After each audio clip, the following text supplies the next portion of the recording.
সবাইকে অনেক অনেক ধন্যবাদ।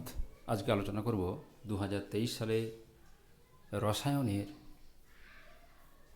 কোশ্চেন এবং উত্তর। একাদশ শ্রেণীর বার্ষিক পরীক্ষা, আজই তার কেমিস্ট্রির পরীক্ষাটি শেষ হলো। তার কোশ্চেন এবং উত্তর নিয়ে আলোচনা করব। স্ক্রিনের দিকে তাকালেই অ্যান্সারগুলো দেখতে পাবেন। এই কোশ্চেনের একবারে শেষের দিকে এ বি সি ডি ইত্যাদি বের করতে দেওয়া কিছু কোশ্চেন এবং রূপান্তরগুলোও অ্যান্সার থাকবে, তাই ভিডিওটি শেষ পর্যন্ত দেখলে সমস্ত অ্যান্সারগুলো পেয়ে যাবেন। আপনি যদি এই চ্যানেলের প্রথম হন তাহলে চ্যানেলটি সাবস্ক্রাইব করে নেবেন, ভালো লাগলে শেষে শেয়ার করে দিবেন।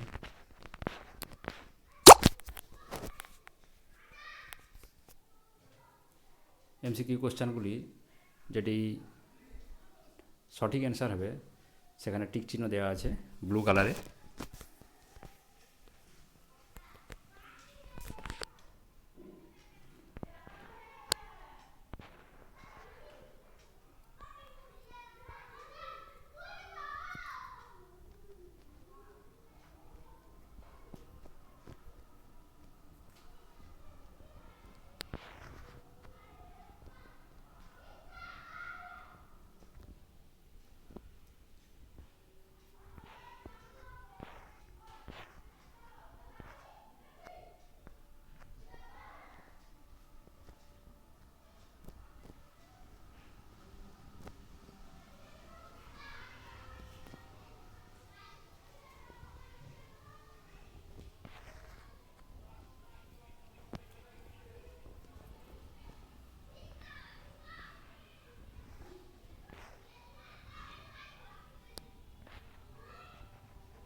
এখানে উপরের দিকে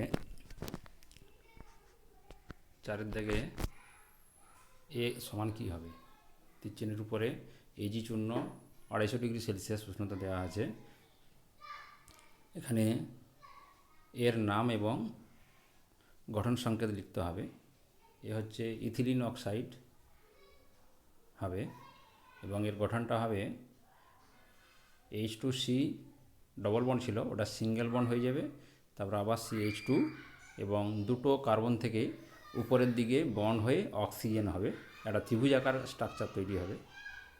ইথিলিন অক্সাইড এটার নাম। এগুলো ইপক্সাইড যৌগ।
19-1 এ ও বি শনাক্ত করতে বলা হয়েছে। এখানে এ হবে CH3CHO অ্যাসিটালডিহাইড, এটা ওয়াকার পদ্ধতি, এবং বি হবে বিজারণ হবে, ওই অ্যালডিহাইড গ্রুপটা বিজারিত হয়ে যাবে, ফলে তৈরি হবে বি হবে CH3 সিঙ্গেল বন্ড CH3। তাহলে এ হলো CH3CHO আর বি হলো CH3 single bond CH3, ethane তৈরি হলো। তাহলে 19-2 একটি রাসায়নিক বিক্রিয়ার সাহায্যে পার্থক্য করো প্রোপিন আর প্রোপাইন। প্রোপিন মানে হচ্ছে এখানে 3টা কার্বনের মাঝে ডবল বন্ড আছে, আর প্রোপাইন মানে হচ্ছে 3টা কার্বন, তাতে কিন্তু ট্রিপল বন্ড থাকবে। এই ট্রিপল বন্ড অর্থাৎ আইন যৌগ, এতে কিন্তু কিউপ্রাস ক্লোরাইড এবং অ্যামোনিয়াম হাইড্রক্সাইড দিয়ে এই বিকারক দিয়ে পার্থক্য করা যাবে।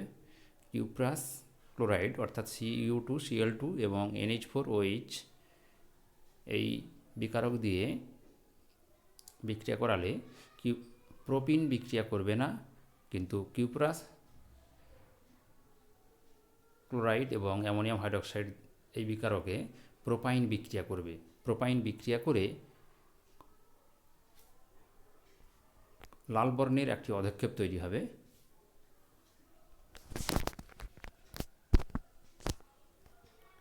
তিনের দাগে বিকারক লেখ বেঞ্জিন থেকে অ্যাসিটোফেনন তৈরি হচ্ছে। অ্যাসিটোফেনন মানে হচ্ছে বেঞ্জিনের মাথায় COCH3।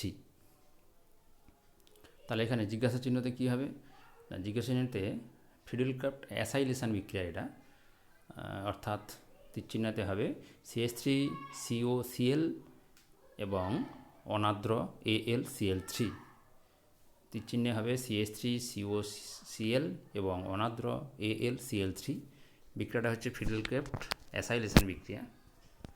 অ্যাসাইল গ্রুপটা বেঞ্জিন বলয়ে প্রবেশ করবে। তারপরে অথবাতে 1-এর দাগে কীভাবে পরিবর্তন করবে অ্যাসিটিলিন থেকে প্রোপাইন।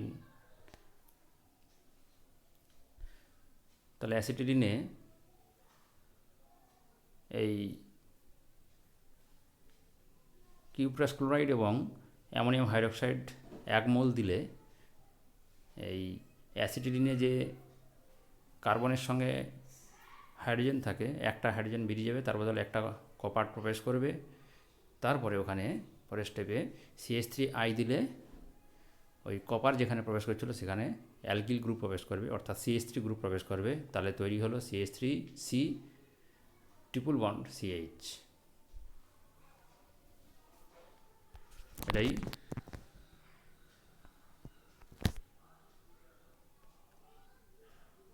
এরপরে ওয়াইয়ের দাগটায় 2 প্রোপানল থেকে 1 প্রোপানল। 2 প্রোপানল অর্থাৎ 3টে কার্বন, তার মাঝখানের কার্বনে একটা OH গ্রুপ থাকবে। এখানে অ্যালকোহলীয় KOH দিলে OH গ্রুপ এবং যে কোনো এক সাইডের একটা হাইড্রোজেন বেরিয়ে ডবল বন্ড তৈরি হবে, অর্থাৎ তৈরি হবে CH3 single bond CH double bond CH2। এইবারে এখানে যদি HBr এবং পারক্সাইড দেওয়া হয়, HBr এবং পারক্সাইড দিলে তৈরি হবে CH3 single bond CH2 single bond CH2Br। পরের স্টেপে জলীয় KOH দিলে যেখানে ব্রোমিন ছিল সেখানে OH প্রবেশ করবে, অর্থাৎ তৈরি হবে CH3 CH2 CH2OH। এটাই হচ্ছে 1 প্রোপানল। তাহলে 2-এর দিকে ফিডেলক্রাফট বিক্রিয়ায় নাইট্রোবেঞ্জিন একটি নিরাপদ দ্রাবক কেন?